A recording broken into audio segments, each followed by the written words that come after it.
प्यारे विद्यार्थियों, इस सेशन के अंतर्गत हम अध्याय 4 के भाग 13 के अंतर्गत प्रश्न संख्या 10 और 11 पर चर्चा करने वाले हैं। शुरुआत करते हैं प्रश्न संख्या 10 से। क्या कहता है प्रश्न? नारंग, सूरी और बजाज एक फर्म में साझेदार है। उनका लाभ हानि विभाजन क्रमशः 1/2, 1/6 और 1/3 है। 1 अप्रैल 2017 को तुलन पत्र जो है, बैलेंस शीट जो है वो इस प्रकार है। Free hold premises 40,000, machinery 30,000, furniture 12,000, stock दिया गया है 22,000 रुपए का। इसके अलावा देनदार 20,000 लेकिन 1,000 का प्रोविजन है। नेट डेटर्स हो गए 19,000 19,000। रोकड़ का शेष दिया गया है 7,000। बिल्कुल इसी प्रकार दायित्व पक्ष में बिल्स पेबल 12,000, क्रेडिटर्स 18,000, रिजर्व 12,000 और अकाउंट जो कैपिटल बैलेंस है वो दिया गया है नारंग, सूरी और बजाज का 30,000 और 28,000। टोटल कैपिटल हो गया 88,000। इसके अलावा जो इंफॉर्मेशन है, बजाज फर्म से सेवानिवृत्त हुआ और साझेदार निम्न पर सहमत हुए। क्या सहमत हुए? पूर्ण स्वामित्व परिसर और स्टॉक का जो मूल्यांकन है क्रमशः 20% और 15% अधिक पर हुआ। दोनों ही संपत्तियां हैं। फ्री होल्ड प्रीमिसेस और स्टॉक के संदर्भ में दिया गया है। क्या दिया गया है? 20% और 15% अधिक पर मूल्यांकन हुआ। देखिए, संपत्ति जिनका शेष डेबिट बैलेंस होता है ये हम सभी जानते हैं। अगर मूल्यांकन अधिक पर हुआ है तो संपत्तियों को और डेबिट किया जाएगा, यानी कि assets account debit to revaluation account. Furniture और मशीनरी का जो वैल्यूएशन है क्रमशः 10% और 7% कम पर हुआ। तो संपत्ति के मूल्य में कमी, revaluation account debit to machinery to furniture account, जबकि रिवैल्यूएशन अकाउंट के डेबिट में जो है इन दोनों मदों को दर्ज किया जाएगा। डूबत ऋण के लिए प्रावधान 1,500 रुपए तक बढ़ाया गया। फिलहाल प्रावधान कितना है? 1,500 रुपए से प्रोविजन बढ़ रहा है तो रिवॉल्यूशन के डेबिट में 500 लिखा जाएगा।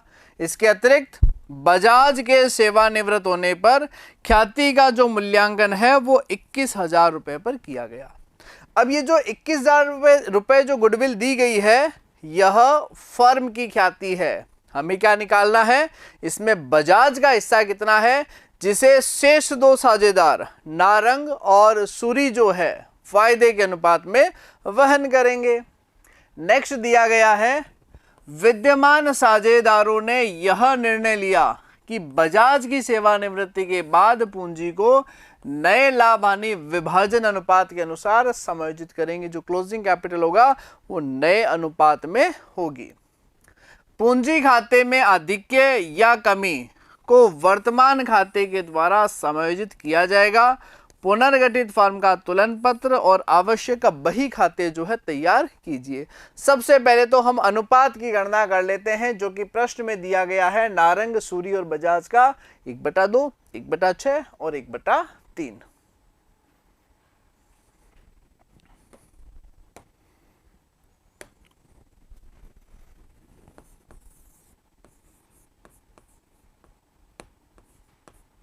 नारंग,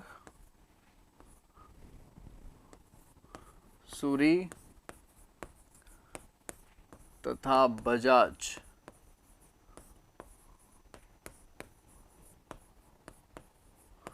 का पुराना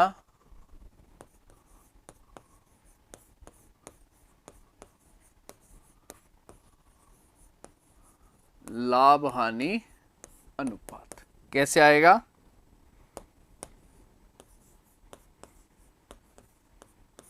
नारंग, सूरी और बजाज, ये तीन साझेदार जो है अपने को प्रश्न में दिए गए हैं। कौन कौन से? नारंग, सूरी और बजाज 1/2, 1/6 और 1/3।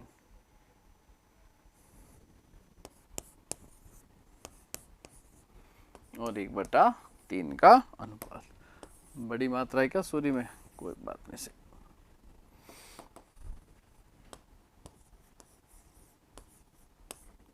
अब देखिए लघुत्तम लिया 6, 2 का 6 में भाग दिया 3, 1 से गुणा की 3, 6 का 6 में भाग दिया 1, 1 से गुणा की 1, 3 का 6 में भाग दिया 2, 1 से गुणा की 2।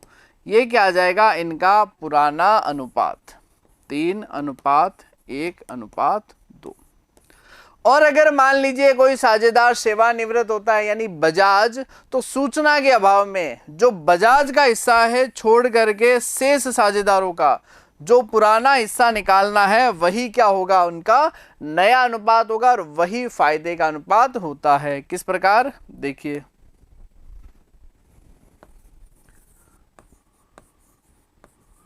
सूचना के अभाव में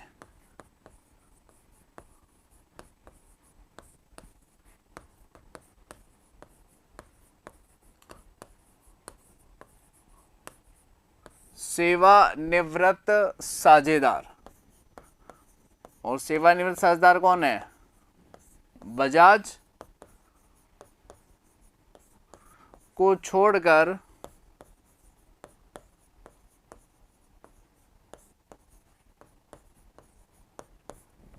शेष साझेदारों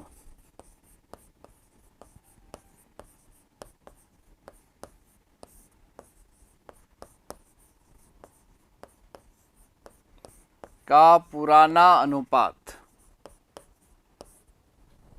कौन सा है पुराना अनुपात, 3:1, यानी कि नारंग अनुपात सूरी कितना था, 3:1 ही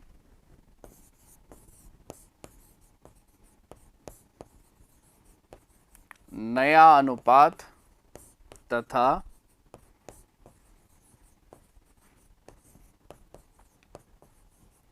अधिलाभ अनुपात होगा।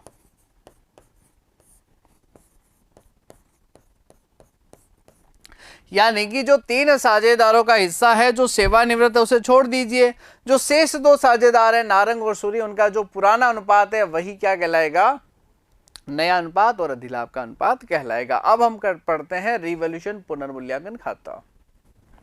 संपत्तियों में वृद्धि जो है हमें क्रेडिट पक्ष में दर्ज करनी है, जबकि संपत्तियों में कमी आ जाएगी डेबिट पक्ष में। दायित्व बिल्कुल इसका विपरीत रहेगा, दायित्व में कमी क्रेडिट पक्ष में आएगा, वृद्धि जो है आपको डेबिट पक्ष में दर्ज करना है। कौन कौन से पॉइंट जो दिए गए हैं, पॉइंट जो यहां दिया गया है वह इस प्रकार है, परिसर और स्टॉक का मूल्यांकन 20% और आपका 15% अधिक पर हुआ।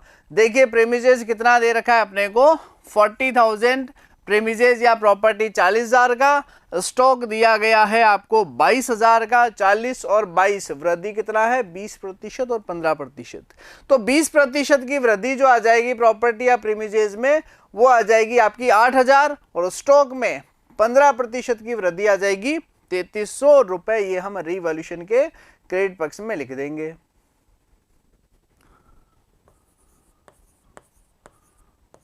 फ्री होल्ड प्रॉपर्टीज या प्रीमिजेज कितना आ जाएगा 8,000, स्टॉक आ जाएगा 3,300। नेक्स्ट पॉइंट क्या दिया गया है, अगला पॉइंट जो दिया गया है वो इस प्रकार से है, मशीनरी और फर्नीचर का मूल्यांकन क्रमशः 10% और 7% कम पर हुआ। देखिए कितना है मशीनरी और फर्नीचर, मशीनरी का 10% हो गया 3,000 और फर्नीचर का 7% हो गया 840 कमी है। तो रिवॉल्यूशन के डेबिट पक्ष में जो है इन राशियों को दर्ज किया जाएगा। यह आपका आ जाएगा मशीनरी 10% से 3,000 और फर्नीचर आ जाएगा 7% से 840 यानी कि 840। नेक्स्ट समायोजन क्या दिया गया है, अगला जो समायोजन है वो लिखा है डूबत ऋण के लिए प्रावधान 1,500 रुपए तक बढ़ाया जाए। यानी फिलहाल प्रावधान कितना दिया गया है अपने को 1,000 का 1,500 तक बढ़ाओगे, यानी 500 रुपए से जो है प्रावधान बढ़ रहा है, कहां जाएगा रिवॉल्यूशन के डेबिट में। क्योंकि प्रावधान बढ़ेंगे तो शुद्ध जो देनदार है स्वतः ही कम हो गए, डेबिट पक्ष में आ जाएगा 500। ये हो गया पुनर्मूल्यांकन। लाभ हानि निकाल लेंगे, अंतर कितना आ जाएगा 11,300 और 11,300 में से यह लेस करोगे कितना 3,000, 3,800, 4,340 रुपए लेस करोगे आ जाएगा 6,960 प्रॉफिट ऑन रिवॉल्यूशन। कौन से अनुपात में जाता है? सभी साझेदारों में उनका जो भी पुराना लाभ हानि विभाजन अनुपात है उसमें हस्तांतरण किया जाएगा, वितरित किया जाएगा। नारंग में आ जाएगा 3,480 और सूरी का हिस्सा आ जाएगा 1,160 रुपए। बजाज का जो हिस्सा है वह आ जाएगा 2,320 रुपए। कौन से अनुपात में गया है? 3:1:2 यानी ओल्ड शेयरिंग रेशियो में जो है इसका हस्तांतरण या वितरण किया गया है। अब क्या करेंगे? साझेदारों का जो पूंजी खाता है, जो कैपिटल अकाउंट है, वो आपका तैयार किया जाएगा। सबसे पहले पूंजी का जो प्रारंभिक शेष है वह दर्ज करेंगे। कितना दिया गया है? कैपिटल का जो भी आपका प्रारंभिक शेष है 30 और 28,000 रुपए, इसका हस्तांतरण किया जाएगा कैपिटल अकाउंट के क्रेडिट पक्ष में। चलिए कैपिटल अकाउंट पर, ये आपका पूंजी खाता यहां पर ट्रांसफर कर देंगे। नारंग का पूंजी है 30,000, सूरी का पूंजी 30,000, बजाज का पूंजी है 28,000 यानी कि 28,000। फिर बात करते हैं सामान्य संचय या जनरल रिजर्व कितना है। देखिए बैलेंस शीट, बैलेंस शीट के अंतर्गत अवितरित लाभ और हानि, अगर दायित्व पक्ष में रिजर्व P&L लिखा है तो कहां चला जाएगा? कैपिटल के क्रेडिट में। और अगर असेट्स में P&L लिखा है तो कहां आ जाएगा? कैपिटल के डेबिट में। तो रिजर्व 12,000 जिन्हें हम 3:1:2 में हस्तांतरण करेंगे, कहां पर? कैपिटल अकाउंट के क्रेडिट पक्ष में जो है इन राशियों को दर्ज किया जाएगा। तो 12,000 का ट्रांसफर करेंगे, 6,000, 2,000 और 4,000 रुपए, इस प्रकार से हस्तांतरण। इसके पश्चात जो भी पुनर्मूल्यांकन पर, रिवैल्यूएशन पर लाभ और हानि है उसका ट्रांसफर करेंगे, 3480, 1160 और 2340। भाई यहां लिखा है टू पार्टनर्स कैपिटल, तो कैपिटल में क्या जाएगा? By revolution account. ये बाई रिवॉल्यूशन अकाउंट 3480 रुपए।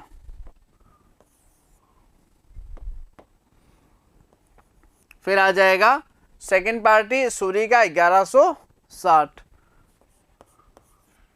और बजाज का आ जाएगा 2320, 2320 रुपए का हस्तांतरण जो है वो आपका इस प्रकार से किया जाएगा। तो बैलेंस हो गया, रिजर्व हो गया और रिवैल्यूएशन हो गया। नेक्स्ट स्टेप क्या दिया गया है? अगला पॉइंट, फर्स्ट, सेकंड, थर्ड हो गया। फोर्थ पॉइंट लिखा है बजाज के सेवानिवृत्त होने पर ख्याति का मूल्यांकन 21,000 पर। तो ये फर्म की ख्याति है, इसमें बजाज का हिस्सा निकालेंगे और शेष दो साझेदार है नारंग और सूरी द्वारा फायदे के अनुपात में वहन किया जाएगा। किस प्रकार? देखिए यह आ जाएगा पॉइंट नंबर 3।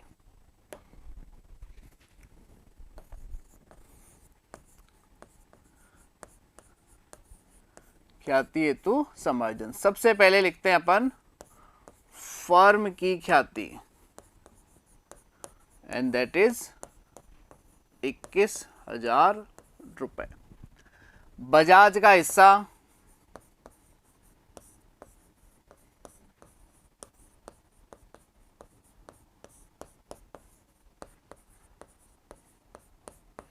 दो बटा 6 हिस्सा निकाल लेंगे। कितना हिस्सा दिया गया है बजाज का? 2/6,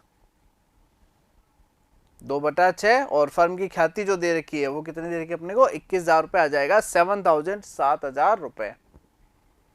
ये अपन यहां पर लिख देते हैं 7,000। अब जो शेष दो साझेदार है यानी कि नारंग और सूरी द्वारा जो भी उनका फायदे का अनुपात है 3:1 में वहन किया जाएगा। यह हिस्सा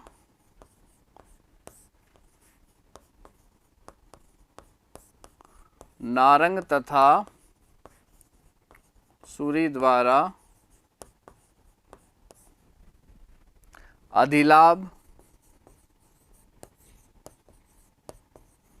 या ऐसा कहें फायदे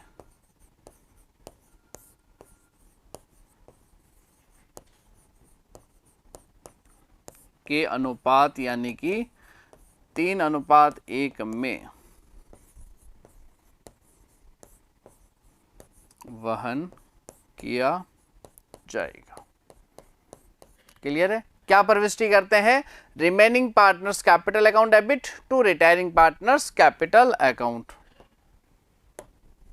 रिमेनिंग यानी कि नारंग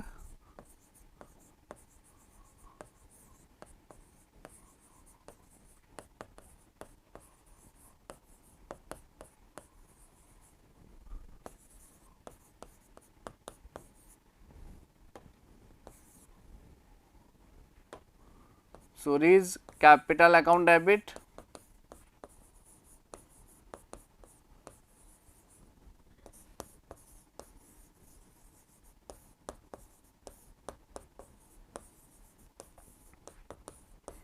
बजाज कैपिटल अकाउंट। और बजाज का कैपिटल जो है पूंजी कितना आ जाएगा? 7,000 रुपए, जो कि उसका ख्याति में हिस्सा है 7,000। शेष दो साझेदार हैं नारंग और सूरी, कौन से अनुपात में वहन करेंगे? 3:1 में। यह आ जाएगा 5,250 रुपए और आ जाएगा आपका 1,750 रुपए। थोड़ा अप्रोप्रिएट लिख देते हैं जीरो को, ये लीजिए 5,250 और 1,750। अब देखिए कैपिटल में कैसे जाएगा? बाई नारंग बाई सूरी, और कॉलम किसका काम में लेंगे? बजाज कैपिटल का। देखिए ये पूंजी खाता है बाई नारंग, कितना राशि है? ये दे रखा है आपको 5,250 जो है यहां पर दर्ज कर देंगे।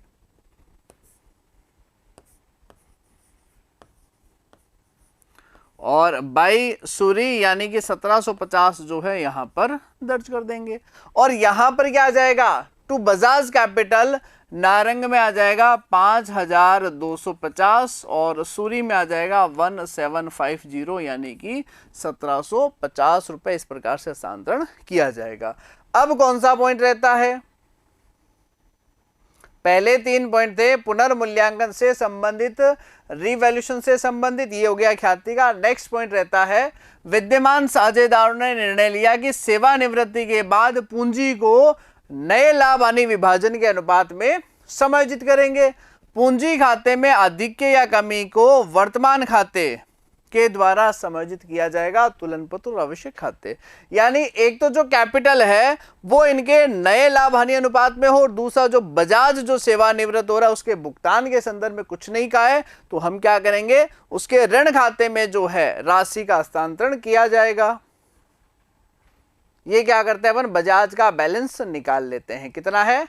टोटल कर लेंगे बजाज के कॉलम की 28 और 4 32, 32 और 2 34, 34 और 5 39 40 41 41,320 रुपए। और डेबिट पक्ष में जो राशि है वो घटा देंगे, कुछ भी नहीं दिया हुआ है तो 41,320 कहां चला जाएगा? इसके ऋण खाते में ट्रांसफर कर दिया जाएगा। अब शेष जो दो साझेदार है नारंग और सूरी, 30 और 6 36, 36 और 3 39 480, 30 और 2 32 और 1 33,160। इनमें से क्या कर देंगे? 5,250 और 1,750 की राशि जो है वो घटा देंगे।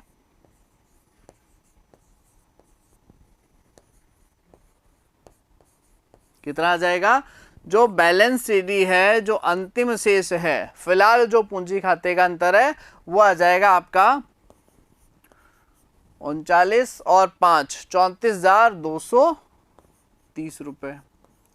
और आ जाएगा 33 में से 1,750 जो है घटा देंगे 31,410। यानी फिलहाल जो शेष है नारंग और सूरी का आ रहा है 34,230 और 31,410, जबकि यह होना कौन से अनुपात में चाहिए? साझेदारों के लाभ हानि वितरण अनुपात में होना चाहिए। तो इसे हम कैलकुलेट करेंगे किस प्रकार से? देखिए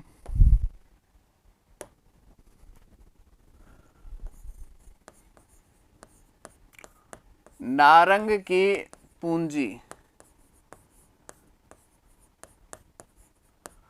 का शेष कितना दिया गया है? यह दिया गया है 34,230। और नारंग के पश्चात आ जाएगा सूरी,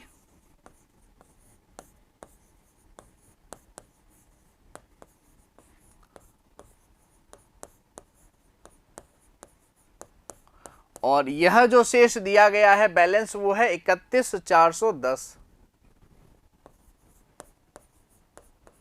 और क्या कर ली जाएगी? इनकी टोटल कर ली जाएगी। टोटल कितनी आ जाएगी?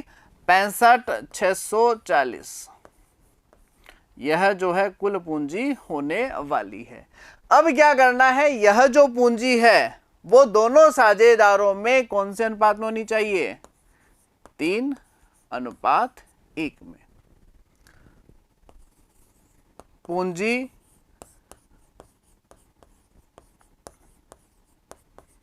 साझेदारों के लाभ हानि अनुपात में, यानी कि जो फर्स्ट साझेदार है, जो नारंग है, उसकी पूंजी आ जाएगी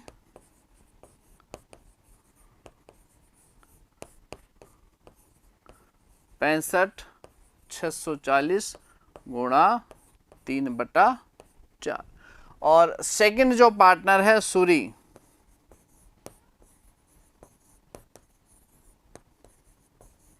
यह होना चाहिए 65,640 गुणा 1/4, यानी 65,640 में 4 का भाग लगा दीजिए, ये आ जाएगा 16,410 रुपए। और 3/4 यानी इसको 3 से गुणा कर दीजिए, ये आ जाएगा 49230। इस प्रकार से जो है कैलकुलेट हो जाएगा, यानी पूंजी का अंतिम शेष। बैलेंस जो यह दिया गया है, जो अपने कैलकुलेट किया है, लेकिन अंतिम शेष लाभ हानि अनुपात में होना चाहिए। तो कुल पूंजी अगर प्रश्न में नहीं दी गई है, जैसा कि मैंने लेसन के स्टार्ट में कहा था कि अगर पूंजी का अंतिम शेष नहीं कहता है कि कुल पूंजी कितना हो, तो जो क्लोजिंग बैलेंस है वही अंतिम शेष है, और उसे हम क्या करेंगे? लाभ हानि अनुपात में डिवाइड कर लेंगे और यहां पर दर्ज कर देंगे। पहले ये ट्रांसफर कर लिया 34,230 और आ जाएगा 31,410, यह पूंजी का शेष। जबकि होना कितना चाहिए? यह अपने ने लिख लिया यहां पर 49,230, और कितना होना चाहिए? 16,410 पूंजी का यह शेष जो है वो होना चाहिए। अब देखिए, नारंगी पूंजी 49,230 यहां से ज्यादा है, जबकि बैलेंस कितना है? 34,230 ही है। तो जितना पूंजी, जितना राशि जो है कम है, वह राशि जो है इनके द्वारा लाई जाएगी, यानी कि 15,000 15,000 रुपए। कितनी पूंजी लाई जाएगी? 15,000। और यहां आ रहा है 31,410, जबकि 16,410 है, तो 15,000 रुपए जो है वो सूरी द्वारा फर्म से निकाल लिया जाएगा, या ऐसा कहें पूंजी जो है हटा ली जाएगी। टोटल कर देते हैं 31,410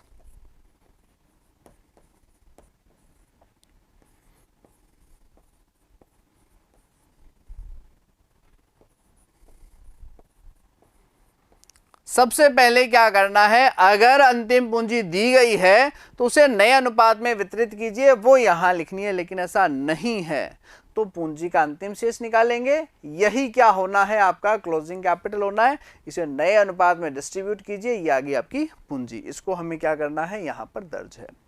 अब अगर प्रश्न में कहा जाए कि अधिक्य या कमी की राशि नगद लाकर या निकालकर समायोजित किया जाए, तो यहां पर बाई कैश या बैंक, टू कैश या बैंक आता है। जबकि यहां प्रश्न में क्या कहा गया है? उन्हीं के पूंजी खातों से जो है उनका समायोजन किया जाना है। ये देखिए, पूंजी खाते में अधिक्य या कमी को वर्तमान खाते, करंट अकाउंट के द्वारा समायोजित किया जाए।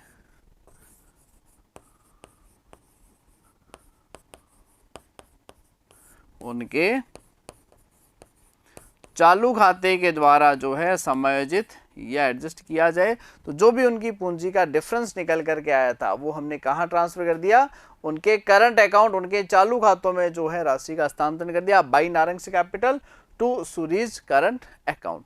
अब क्या करना है, बैलेंस शीट तैयार करना है, चिट्ठा जो है वो तैयार करना है। चिट्ठे में क्या करेंगे, जो मदें अपने को दी गई है उसमें परिवर्तन की जो राशि है वो हमें दर्ज करनी है। फ्री होल्ड प्रीमिजेज जो था 40,000 का था, 20% से वृद्धि 8,000 करने के बाद में आ गया था 48,000 यानी कि 48,000 रुपए। मशीनरी थी 30,000 की, 10% से कमी की थी, ये आ गया 27,000 यानी कि 27,000 रुपए। फर्नीचर का बैलेंस कितना दिया गया था, फर्नीचर दिया गया था 12,000। जो पुरानी जो बैलेंस शीट दे रखी है उसमें फर्नीचर कितना था,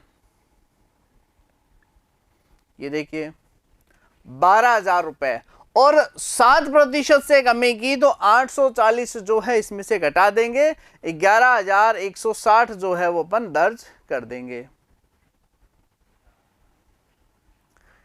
ये आपका आ जाएगा नई बैलेंस शीट में जो फर्नीचर है 11,160। और स्टॉक के संदर्भ में 22,000 दिया गया था, 22,000 में जो वृद्धि थी 15% की, वो 3,000 की 3,300 रुपए की जो राशि है वो अपन क्या कर देंगे, जोड़ देंगे। कितना आ जाएगा, 25,300। 22,000 का 15%, 3,300 रुपए जोड़ा, 25,300।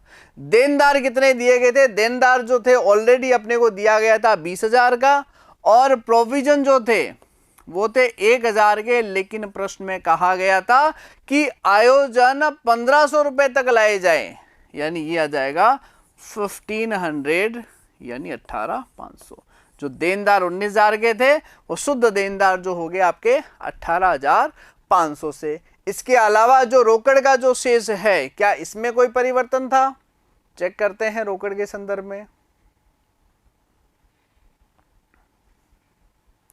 देखिए रोकड़ दिया गया है 7,000 7,000, ना तो कोई साझेदार नगद लेके आया है ना ही निकाली है, क्योंकि साझेदार जो सेवानिवृत्त हो रहा है हमने राशि उसके ऋण खाते में गई है ट्रांसफर की, तो कैश 7,000, बीपी और क्रेडिटर्स इनमें भी कोई चेंज नहीं है, तो 12,000 और 18,000 आ जाएगा।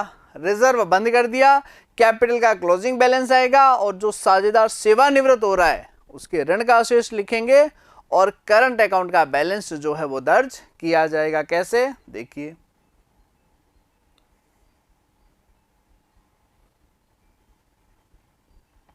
सबसे पहले बात करते हैं कैश, रोकड़ कोई परिवर्तन नहीं है 7,000 7,000।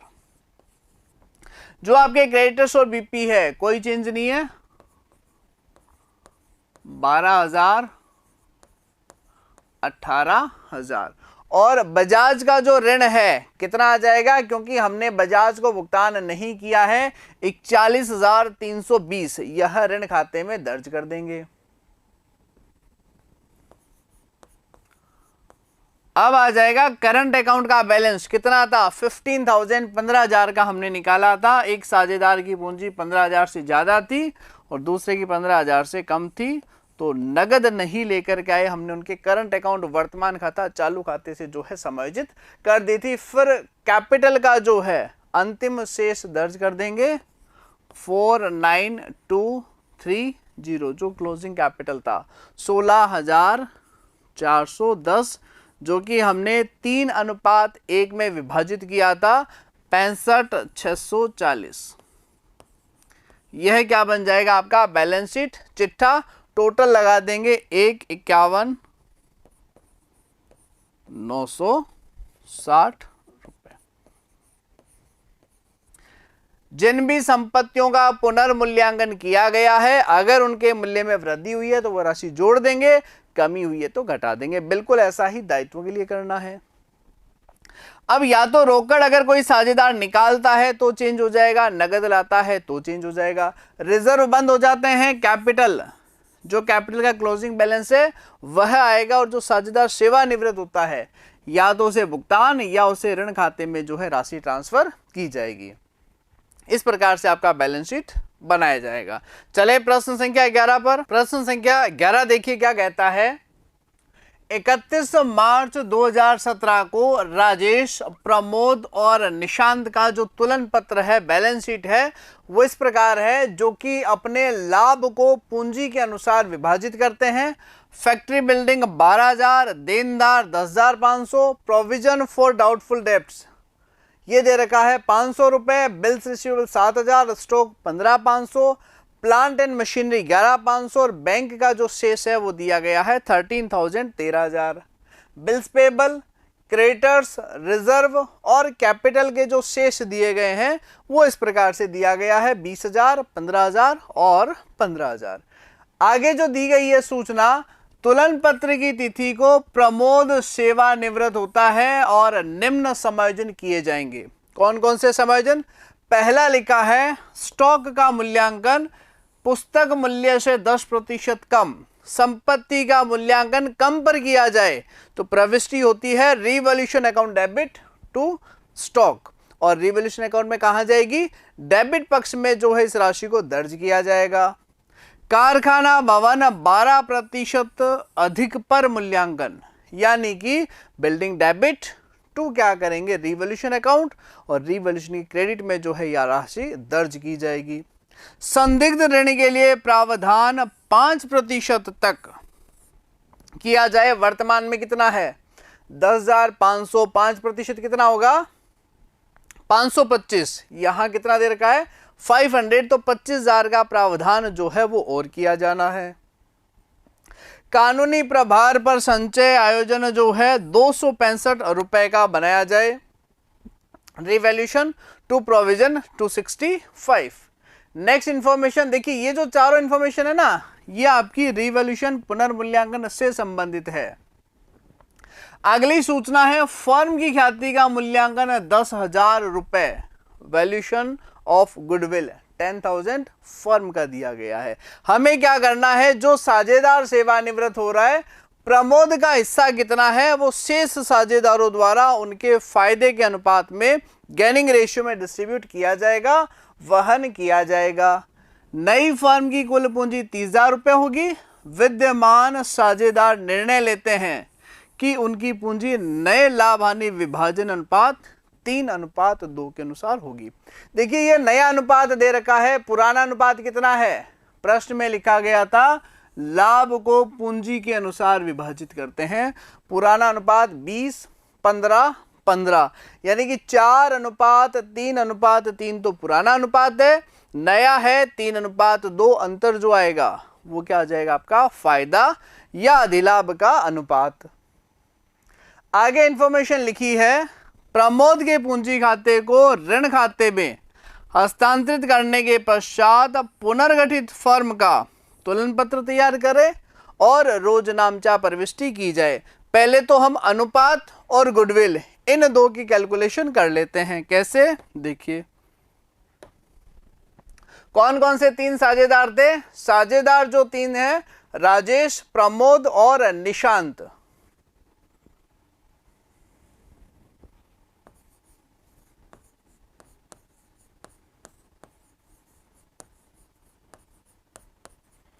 पुराना अनुपात इस प्रकार है, राजेश, प्रमोद और निशांत, 4, 3, 3। और जो नया अनुपात है वो इस प्रकार है। तो प्रमोद तो सेवानिवृत्त हो गए, बचे राजेश और निशांत, जिनका प्रश्न में अनुपात दिया गया है हमें 3:2। तो नया माइनस पुराना अनुपात करते ही क्या आ जाएगा? अधिलाभ या फायदे का अनुपात। ये लीजिए अधिलाभ का अनुपात।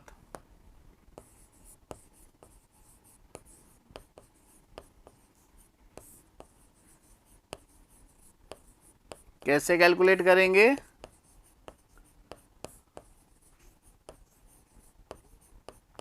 नया अनुपात माइनस पुराना अनुपात। तो देखिए राजेश का जो नया अनुपात है वह दिया गया है 3/5 और जो निशांत है इनका नया अनुपात है 2/5, जबकि पुराना अनुपात जो राजेश का दिया गया है वो है 4/10, निशांत का है 3/10। 5 और 10 का लघुत्तम लिया 10, 5 का 10 में भाग दिया 2, 3 से गुणा की 6 - 4 यानी कि 2/10। 5 और 10 का लघुत्तम लिया 10, 5 का 10 में भाग दिया 2, 2 से गुणा की 4 - 3 1/10, यानी अनुपात कितना निकल गया राजेश और निशांत का 2:1।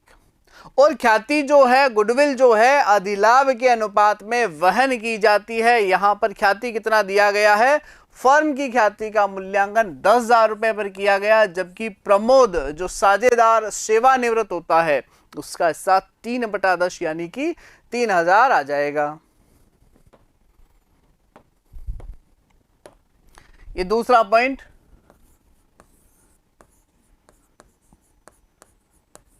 ख्याति हेतु समायोजन,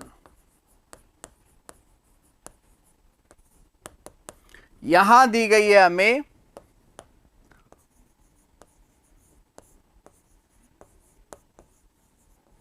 फर्म की ख्याति 10,000 रुपए। इसमें प्रमोद का हिस्सा कितना है,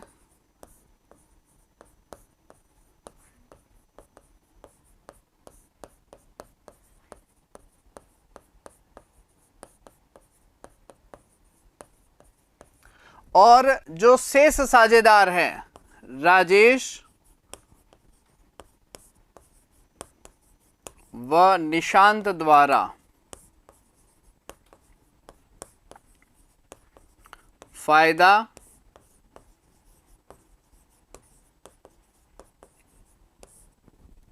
यानी अधिलाभ अनुपात 2:1 में वहन किया जाएगा। क्या प्रविष्टि करते हैं, remaining partners capital account debit to retiring partners capital, Rajesh debit 2,000, Nishant debit 1,000 to Pramod capital account 3,000 रुपए। ये अपने को प्रविष्टि दर्ज करनी है। अब देखिए दोनों वर्किंग नोट हो गए। पहला पॉइंट, स्टॉक का मूल्यांकन 10% कम पर। स्टॉक कितना दिया गया है, स्टॉक दिया गया है 15,500, 10% होता है 1550। और संपत्ति के मूल्य में कमी, क्या लिखेंगे, revaluation account debit to stock account to stock 1550 रुपए। पॉइंट नंबर 2 क्या दिया गया है वह देखिए, कारखाना भवन 12% अधिक पर मूल्यांकन, तो फैक्ट्री बिल्डिंग को डेबिट करेंगे टू रिवॉल्यूशन 12%, कितना आएगा, यहां दिया गया है 12,000। 12,000 को जो 12% है वो अपन कैलकुलेट कर लेते हैं। फैक्ट्री बिल्डिंग 12% से कितना आ जाएगा, ये जो है अपने फैक्ट्री बिल्डिंग में डेबिट कर देंगे। 12,000 का जो 12% है, 12 को 12 से गुणा करते हैं 144 यानी कि 1440 रुपए। अगला समायोजन क्या दिया गया है,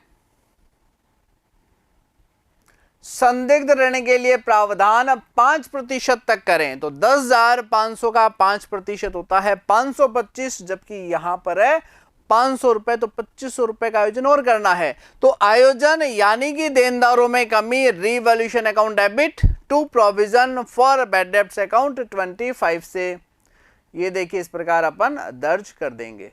revolution debit to reserve for doubtful debts 25। अगला पॉइंट देखिए क्या दिया गया है, कानूनी प्रभार 265 तक फिलहाल कितना है, कोई आयोजन कोई संचय जो है नहीं बनाया गया है, अब बनाया जा रहा है। तो revaluation debit to provision for legal charges या लीगल प्रोविजंस कितना आ जाएगा 265, रिजर्व फॉर लीगल चार्जेस 265। बस ये 4 पॉइंट ही जो थे आपके पुनर्मूल्यांकन से संबंधित थे। अब देखिए रिवॉल्यूशन डेबिट इनका टोटल कर देंगे 1840 और क्रेडिट है ही अपना 1440, तो अंतर कितना आएगा? पुनर्मूल्यांकन पर जो लाभ है वो आ जाएगा 400 रुपए। 1840 माइनस 1440 लाभ है या हानि? तो देखिए डेबिट ज्यादा है, इसका मतलब हानि है। क्या प्रविष्टि करेंगे? ALL all partners capital account debit to revolution account, उनके पुराने लाभ हानि विभाजन अनुपात यानी 4:3:3 में जो है 400 को ट्रांसफर किया जाएगा। ये 400 रुपए को ट्रांसफर कीजिए, 160, 120 और आपका 120 रुपए। Being loss on revaluation adjusted to partners capital account, कौन से रेशियो में? पुराने अनुपात में। कौन सा है पुराना अनुपात? 4:3:3 अनुपात में जो है वितरित किया जाएगा। क्लियर है? अब बात करते हैं गुडविल। गुडविल का कैलकुलेशन कैसे किया था ये अभी हमने ज्ञात किया है। यहां पर फर्म की ख्याति 10,000, प्रमोद का हिस्सा 3,000, शेष जो दो साझेदार है राजेश और निशांत फायदा या अधिलाभ के अनुपात में वहन करेंगे। और अधिलाभ का अनुपात जो है हमने ज्ञात किया था नया अनुपात माइनस पुराना अनुपात 2:1, यानी निशांत और राजेश में जो है ट्रांसफर कर दिया जाएगा। Rajesh debit 2,000, Nishant debit 1,000 to Pramod 3,000 रुपए। ये अपने क्या करना है? इस प्रकार से हस्तांतरण या ट्रांसफर जो है वो कर दिया जाएगा। क्लियर है? देखिए कौन कौन से पॉइंट हो गए प्रश्न के अनुसार। प्रश्न के अनुसार ABCD यह पॉइंट हो गया। नई फर्म की जो पूंजी है वो 30,000 रुपए होगी। विद्यमान साझेदार निर्णय लेते हैं कि उनकी पूंजी जो है नया अनुपात यानी कि 3:2 में होनी चाहिए। तो 30,000 का 3:2 कितना होता है? 18,000 और 12,000 जो होना चाहिए। इसके लिए जो भी डिफरेंस रहेगा प्रमोद के पूंजी खाते को ऋण खाते में हस्तांतरण और उसके पश्चात जो है बैलेंस शीट या चिट्ठा तैयार करना है। कितना बैलेंस बन रहा है प्रमोद का? देखिए प्रमोद का सबसे पहले जो पूंजी खाता है जो कैपिटल है वो शेष अपने को दिया गया है प्रश्न में 15,000। 15,000 के अलावा प्रमोद को क्या ट्रांसफर हुआ है? रिजर्व ट्रांसफर कर देंगे 2750, बाकी का बैलेंस निकाल लेंगे।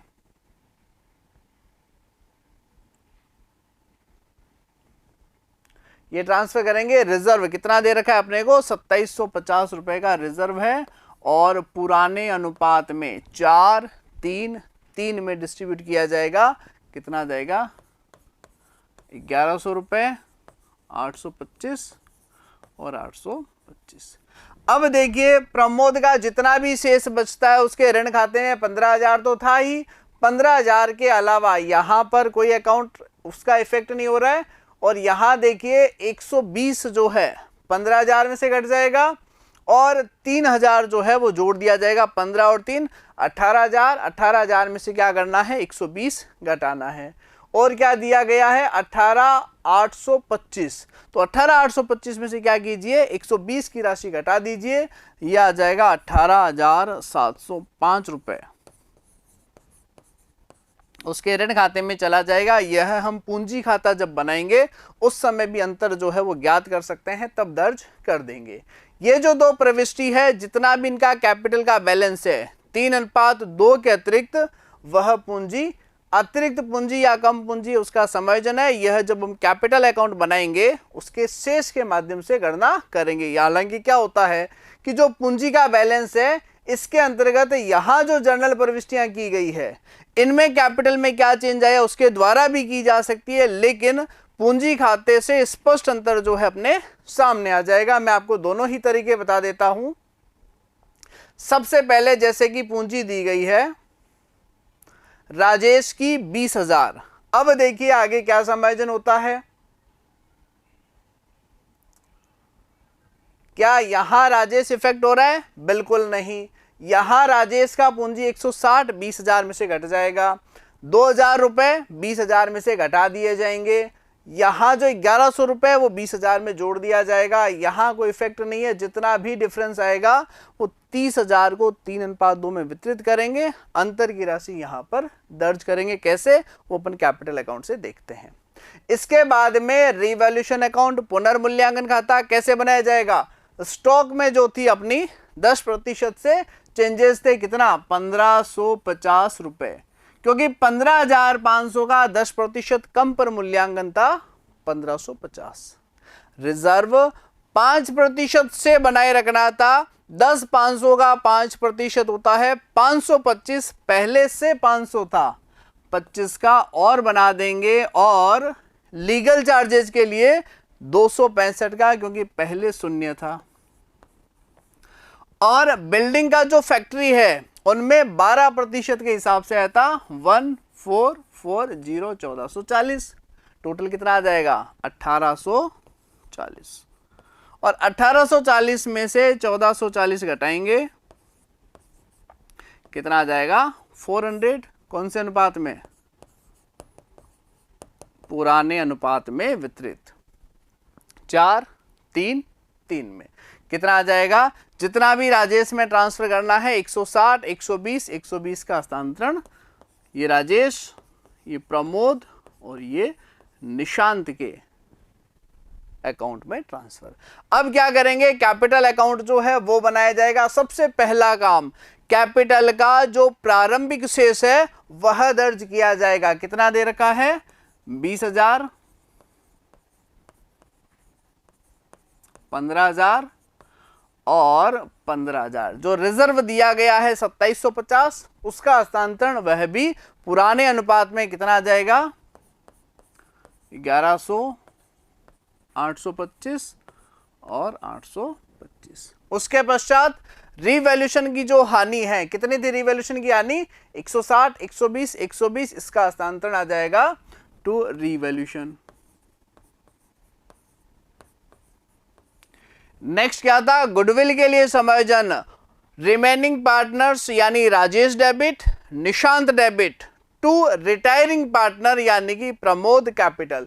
तो बाई राजेश बाई निशांत किसके कॉलम में जाएगा, प्रमोद के कॉलम में।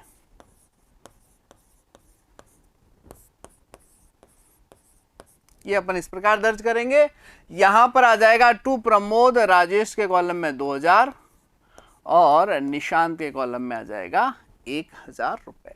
अब क्या करना है, जो साझेदार सेवानिवृत्त होता है उसका शेष निकालेंगे। प्रमोद का 15, 2 17 और 1 18,825 रुपए। कितना टोटल आ जाएगा 18,825। इसके अंतर्गत 120 रुपए की जो राशि है वो घटा दी जाएगी, कितना आ जाएगा 18,705। यह ऋण खाते में ट्रांसफर। इसी से हमने प्रविष्टि की थी, कौन सी, जैसा कि मैंने कहा था पूंजी खाते का बैलेंस जो है स्वतः ही बता देगा। 18,705 से जितना भी प्रमोद कैपिटल था वो उसके ऋण खाते में। अब क्या करेंगे, पूंजी जो है इन दो साझेदारों की जो पूंजी है 30,000 रुपए, वह कौन से अनुपात में होनी चाहिए, नया अनुपात यानी कि 3:2 में।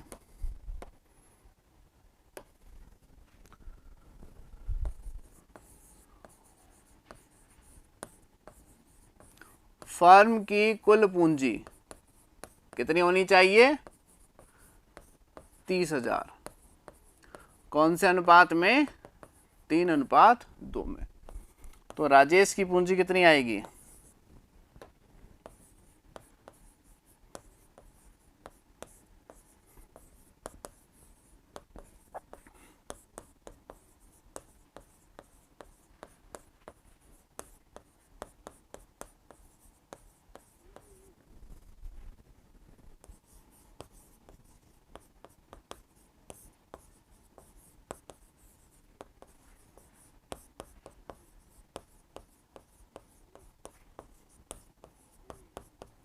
यानी कि 12,000। ये क्या आ जाएगा, इनकी पूंजी का अंतिम शेष आ जाएगा। किस प्रकार से दर्ज करेंगे, अपने जो क्लोजिंग कैपिटल है उसके अंतर्गत दर्ज कर दिया जाएगा। 18,000 और आपका आ जाएगा 12,000।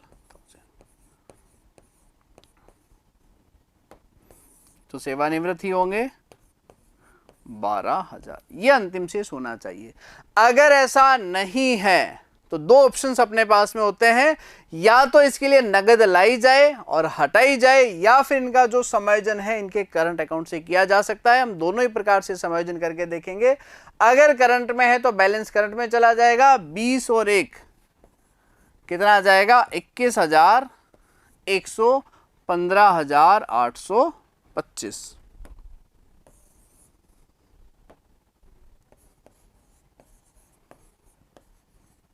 टोटल कर देंगे।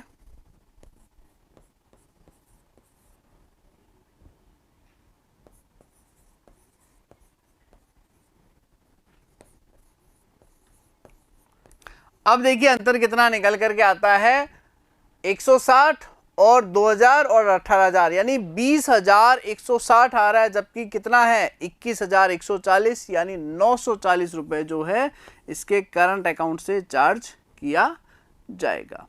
क्लियर है यहां तक? देखिए 940 उसके करंट अकाउंट से एक ऑप्शन ये भी हो सकता है कि नगद भुगतान टू कैश या टू बैंक भी किया जा सकता है। उसी प्रकार 15,825 में से 12 और एक 13,120 की जो राशि है वो घटाया जाए, कितना आ जाएगा, 15,825 में से 12 और एक 13,120 की राशि जो है अपने को लेस करना है। डिफरेंस जो है वो आ जाएगा 2,000 और 825 लेस होगा तो आ जाएगा आपका 705 रुपए, यानी डिफरेंस जो है वो आ जाएगा आपका 2705 रुपए जो है यहां पर दर्ज किया जाएगा। क्लियर है? पूंजी का जितना भी बैलेंस है, देखिए यह भी अंतर से आया है, यह राशि भी अंतर से आया है, क्योंकि हमें कहा गया था कि जो पूंजी 30,000 है वो 3:2 में होनी चाहिए। 18,000 और 12,000 हमने लिख दिया, जो भी शेष है वो उनके करंट अकाउंट से ले लेंगे। अब क्या करना है, बैलेंस शीट तैयार करना है, चिट्ठा तैयार करना है। बैलेंस शीट में क्या आएगा, जो चेंजेस है वो दर्ज कर देंगे। सबसे पहले बात करते हैं प्लांट एंड मशीनरी जो है वो कितने का दिया गया था। देखिए जो दो प्रविष्टि थी ना, राजेश का जो बैलेंस था, इनका अपन ट्रांसफर कर देंगे 940 और 2705 रुपए। ये अपने आप ही अपना जो कैपिटल अकाउंट का जो बैलेंस है उसके द्वारा ज्ञात हो चुका है।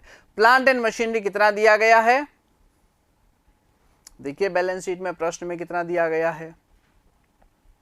देखिए प्लांट एंड मशीनरी जो है वो दी गई है 11,500 रुपए। क्या इसके अंतर्गत कोई चेंज है, कोई भी चेंज नहीं है, लिख देंगे 11,500। बिल्डिंग कितनी दी गई है, 12,000। बिल्डिंग में जो था अपना चेंजेस था कारखाना भवन, 12% से जो है अधिक पर दर्ज करना है। तो सबसे पहले प्लांट एंड मशीनरी लिखेंगे 11,500।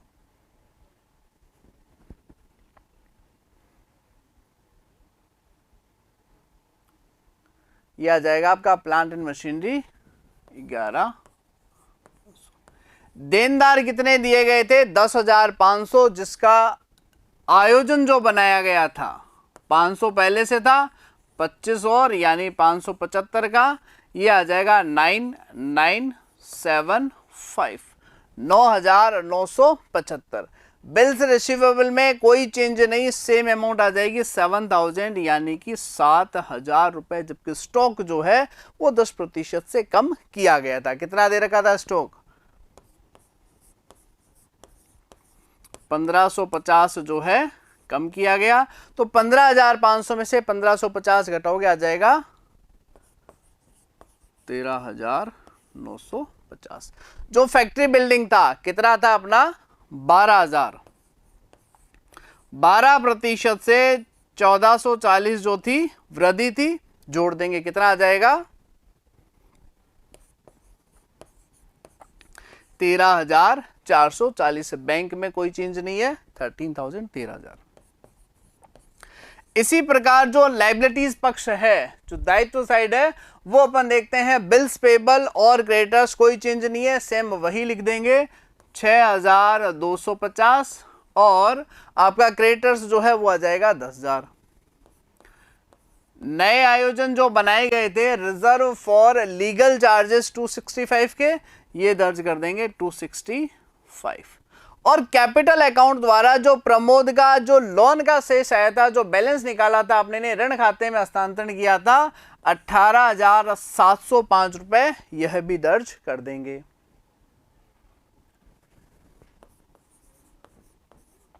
और फिर जो कैपिटल के बैलेंस से जो करंट अकाउंट का शेष निकाला था 940 राजेश का, 2705 निशांत का, यह भी लिख देंगे।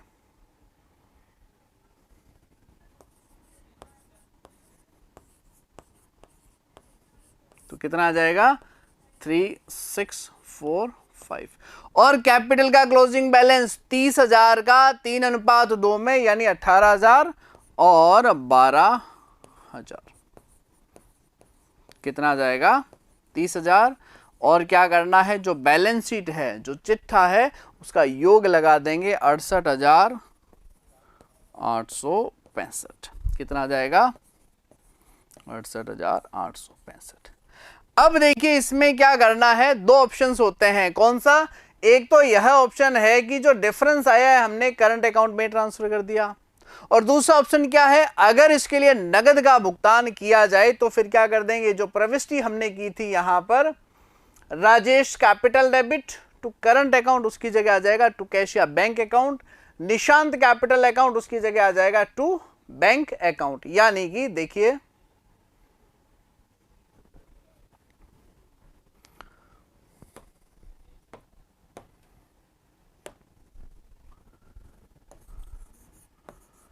यदि साझेदारों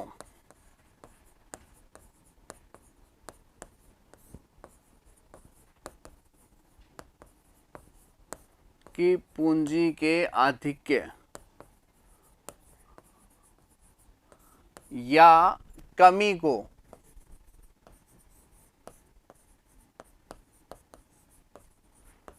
नगद लाकर या निकालकर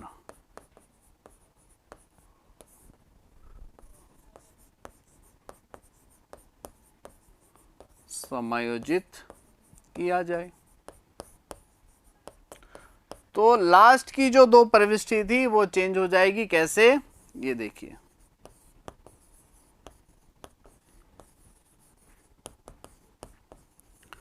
राजेश कैपिटल अकाउंट डेबिट कितना एक्सेस था 940, निशांत कैपिटल कितना था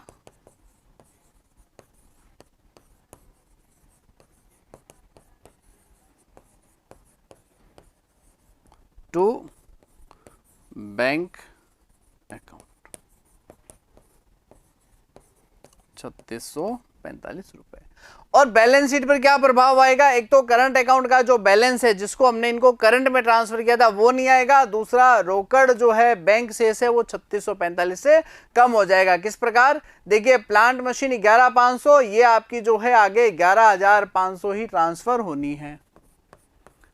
देनदार डेटर्स कितने थे 10,500, 525 का आयोजन बनाया था, आगे कितना ट्रांसफर हुआ था 9,975, कोई चेंज नहीं है। बिल्स रिसीवेबल कितने गए थे 7,000, ये आ जाएगा 7,000।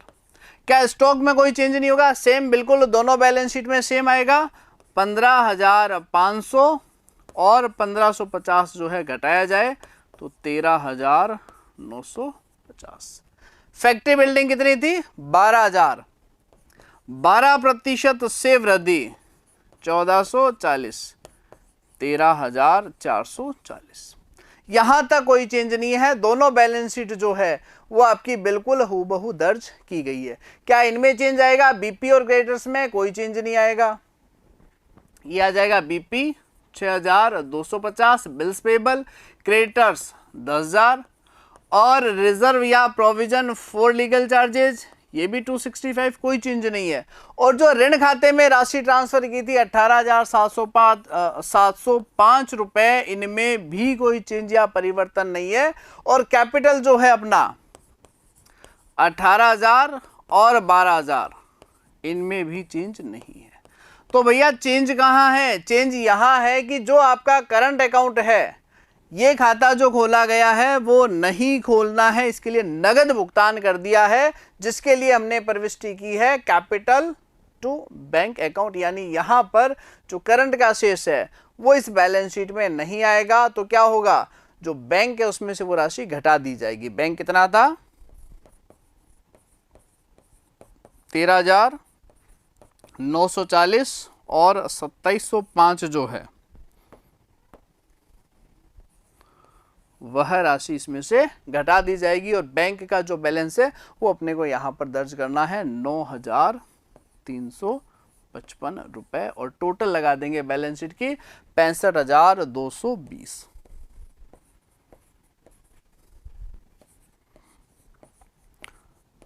दोनों ही जो लेन देन है फर्क समझिएगा। अगर नगद भुगतान करते हैं कैपिटल टू बैंक, जितना भी रोकड़ है उसमें से कम हो जाएगा।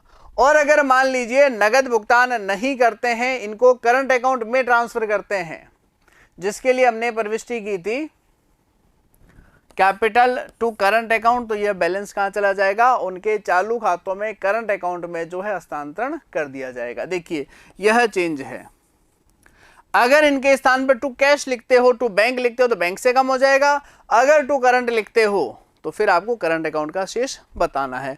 अब आप कहेंगे कि सर हमें कैसे पता चलेगा कि एग्जाम में करना क्या है, तो प्रत्येक प्रश्न में आपको स्पष्ट जानकारी रहेगी कि इनका समायोजन इनके चालू खातों से किया जाए अथवा आधिक्य राशि निकालकर, या जो एक्सेस अमाउंट जो है अगर वह कम है तो फिर राशि जो है पूंजी की और लाई जाएगी और बैलेंस शीट पर जो है प्रभाव इस प्रकार से अपन दर्ज कर देंगे। क्लियर है यहाँ तक? तो फिलहाल के लिए इतना ही। टॉपिक को नेक्स्ट क्लास में आगे बढ़ाएंगे। Thank you very much.